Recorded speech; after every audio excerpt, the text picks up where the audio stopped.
Iran has now done something that could change the way we look at this whole war. Not another strike in the neighborhood, not another exchange of attacks in the region, but an attempt to hit one of the most important American-British bases in the Indian Ocean. And that's what shocked the world the most, that Tehran even showed the ability to aim that far. Because for most people, the war with Iran was still a conflict in the Middle East. But Diego Garcia is much farther away. And if Iran really tried to hit a target all the way there, then it's not just the map of attacks that's changing. The very idea of how far this war can go is changing. Diego Garcia is not just a point on the map. It's a symbol of American reach, military background, and the belief that some places are still far enough from the main fire. But that's exactly what Iran has now challenged. And maybe something else is even more important. With this move, Iran has shown that its missile game might be bigger than many have admitted until now. Not just for America, but for the entire West. And that's exactly why today we'll take a look at what actually happened near Diego Garcia, what Iran wanted to show with it, and why this moment might be much more serious than it seems at first glance. According to current reports, Iran fired 2 ballistic missiles at Diego Garcia. That alone attracted huge attention because it wasn't just another attack on a neighboring country or a regional target, but an attempt to strike a distant strategic point that was supposed to serve as a safe haven. And this is where an important detail comes in. According to Reuters, the base was ultimately not hit. One missile reportedly failed during flight, and the other was intercepted by an American warship using an SM-3 missile. At the same time, it is still not entirely clear whether the interceptor actually destroyed it or if it would have missed the target even without a successful hit. It's important to say this openly because we shouldn't make a Hollywood-style base strike out of this episode. According to the information so far, that has not been confirmed. But that doesn't end the significance of the whole matter. Quite the opposite. Because the very attempt itself revealed something that is much more unpleasant for Washington than just one failed strike. It showed that Iran is willing to try to hit a target so far away that it changes the idea of what still belongs to this war and what doesn't. Both Reuters and Associated Press agree that this very moment makes it a significant event even without a confirmed hit on the target. And that brings us to an even more important question. If Iran knew that the chance of a direct hit on such a distant target might not be high, why did they do it anyway? What were they trying to show by doing that? Maybe from the start, it wasn't just about destroying a single base. Maybe it was also about something else, about testing defenses, about demonstrating range, and mainly about sending a message that even distant American strongholds may no longer seem as untouchable as they have until now. And this is exactly where the question arises whether this attack was a military failure or a strategic signal that could have a much greater impact than the missiles themselves. This brings us to what may be the most important question of the attack. What did Iran actually want to show with this? Because if they targeted a goal so far away, it wasn't just an ordinary retaliation. Such a move looks more like a message. A message that Tehran doesn't want to wage war only in the area that the West automatically associates with the Middle East. It wants to show that it is ready to threaten even places that were supposed to be distant, protected, and outside the main line of fire. And that's exactly why the significance of this attack may be greater than its actual outcome. Reuters reports that this was the first use of Iranian long-range missiles in this conflict, and according to the Israeli army, they had a range of about 4,000 kilometers. So such an attack could have had several layers at once. First, a demonstration of range. Iran is showing that its missile capabilities may reach further than previously thought or assumed. Second, a test of defense. If you fire at such a target, you're not only finding out if you hit it, but also how the opponent will react, what systems they'll deploy, and how quickly they have to change their planning. And third, a psychological message, not just to America, but also to Britain and the entire region.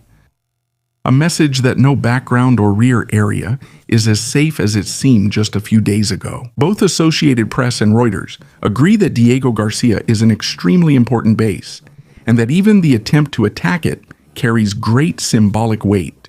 And that's exactly why one unpleasant thought comes to mind. Maybe from the very beginning it wasn't just about Iran physically striking the base. Maybe it was also about hitting something else. The idea that America still has places that are far enough from this war to feel safe. If he managed to disrupt this very feeling, then even an unsuccessful attack can be strategically successful. And that's exactly the moment when you need to look at the next thing. Why is Diego Garcia so sensitive for the United States and Britain? And why did Iran choose this particular target? Diego Garcia is not just a remote island in the middle of the ocean. For America and Britain, it's one of the key strongholds from which the oceans can be controlled, and operations in the Middle East, South Asia, and even East Africa. APU describes it as a practically irreplaceable platform and writes that there are about 2,500 people on the base, mostly Americans. In the past, operations from there supported missions from Iraq and Afghanistan to strikes against Yemeni insurgents. In other words, if Iran was aiming here, it wasn't aiming at a random spot in the ocean. It was aiming at a place that is a symbol of American reach and the ability to wage war from a secure base. And that's exactly why the choice of this target is so telling. Diego Garcia was supposed to serve as something that was still far enough from the main battlefield to act as a relatively safe hub. Iran challenged exactly that notion with this attack. Even more importantly, the Associated Press also points out the deployment of B-12 bombers to this base last year, and the broader role of Diego Garcia in America's long-term operations. That means an attack on it is not just a military incident, but also a symbolic blow to the idea that the United States still has places in this war that remain safely out of reach. This is where everything falls apart even more.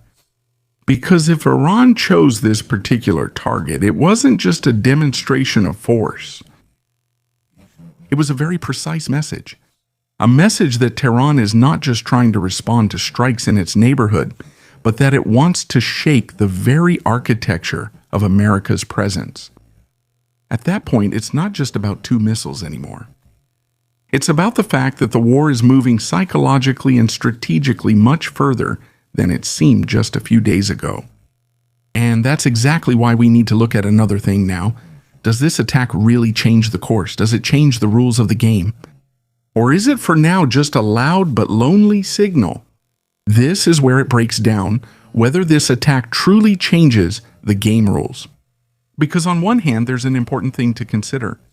According to current reports, Diego Garcia was not hit, and the attack did not end in a military success in the classic sense of the word. But on the other hand, there's something that might be even more important. Iran has shown a willingness to fire at such a distant target at all, and Reuters reports that this was the first use of Iranian long-range missiles in this conflict. That alone changes the way Washington, London, and allies in the region view the war. Suddenly, it's not just a question of what's at risk near Iran, but also what could be threatened far from the main battlefield.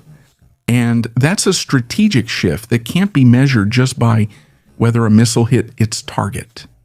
Such a move forces the United States to think differently about defense, logistics, and its own support infrastructure. If the opponent shows that they're ready to attack points that were supposed to be distant and relatively safe just by doing that, they expand the map of the war. Reuters also writes that the Israeli military chief Eyal Zamir spoke about a range of approximately 4,000 kilometers. That means this isn't just another regional incident, but a signal that Iran's missile game could have a greater reach than was recently assumed.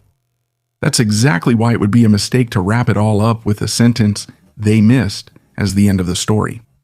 No, the story is just beginning. Because if Tehran has shown that it is willing and maybe even able to reach that far, then the psychology of this war changes, the thinking about safe zones changes, and the cost of further decisions on the American side changes as well. And that may be the most unpleasant point of the whole attack.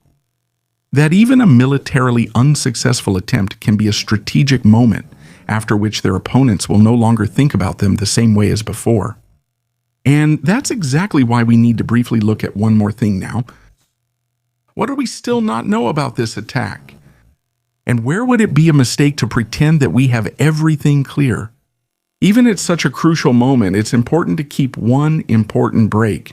Not everything is completely clear yet. According to Reuters, we don't know exactly when the missiles were launched, how close they got to the base itself, or whether the second missile was really destroyed by the interceptor, or if it would have missed the target even without a successful hit. That means we shouldn't treat this episode as a confirmed hit on Diego Garcia.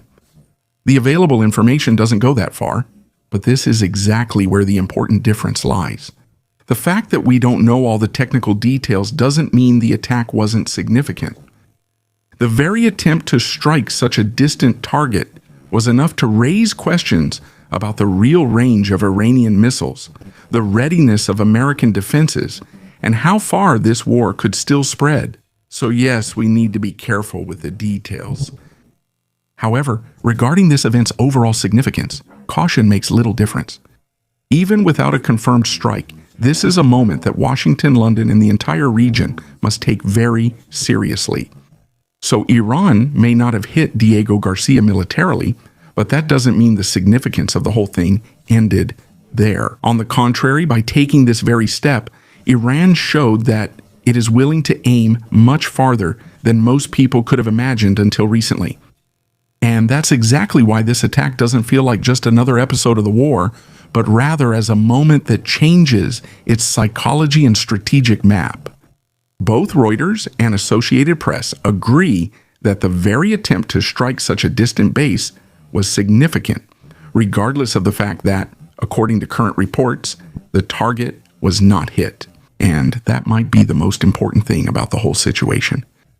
It's no longer just about what Iran actually hit, but about what it showed it is ready to try. That the war doesn't have to stay just in the area around Iran, Israel, and the Persian Gulf. That even distant American bases can suddenly become part of the same game. And if that's the case, then the attack on Diego Garcia wasn't just a show of force. It was a message that the boundaries of this war don't have to be where the West has drawn them until now. And that's exactly why this moment was much more dangerous for the United States than it seemed at first glance. If you liked the video, I'd appreciate a like and make sure to subscribe so you don't miss the others I'm currently working on. You can support my work through a thank you, and if you want to help the video reach more people, click on praise. I appreciate it.